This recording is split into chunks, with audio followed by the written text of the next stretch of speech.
Hey guys, how's it going? I want to talk today about Mark chapter 8, verse 22, and we're going to deal with two stories that are back to back. That's one of the things that Mark, as an evangelist, likes to do, is that he likes to combine stories in these little doublets. And the interesting thing is that whenever you see these doublets and you see how Mark wants them to function, you can see that one story helps you to interpret the story that comes right after it. Here's a great example. Mark chapter 8, verse 22, there's a blind man that is brought to Jesus, and Jesus kind of does his little healing thing. He spits on the eyes and he asks the blind man, "What are you able to see?" And the blind guy's like, "I could just sort of see people kind of like trees." And then Jesus goes and he does the second part of the healing and he's able to see completely. Okay, so there's a two-part healing. The first part, he's only able to barely see some things, but he's not able to see clearly. And then there's the second part of the healing. Now, right after the story, this is where Jesus goes and he asks the disciples, "Who do people say that I am?" And they start to say, "Well, you're like John the Baptist, or like one of the prophets, you're like Elijah."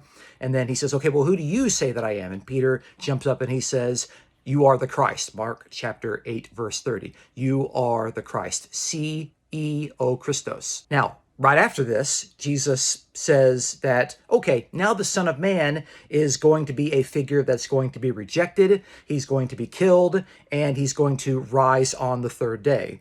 And the disciples are not having any of this. They're saying, whoa, wait a minute. We just correctly indicated that you are the Christ. You are the promised Jewish Messiah. You are the Jewish king. You're supposed to be this warrior figure that's supposed to rule and reign and to kick out the Romans and to defeat evil. And now you're telling us that you're going to be a rejected figure that's going to be killed.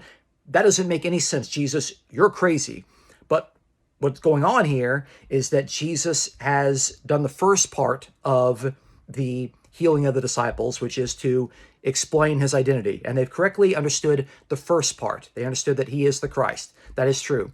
But what Mark wants us to understand about the Christ is that the Christ, the figure that is not just a ruling, reigning figure. It's not just a royal messianic figure that's going to rule and reign from the kingdom of God. The Christ is going to rule and reign by defeating evil, by taking evil upon himself, and by dying as the people's substitute. And so the king of the kingdom of God is someone who has to die on behalf of the kingdom. And that's how the rule and reign of God is going to be brought into the present. And it's the second part that the disciples don't understand.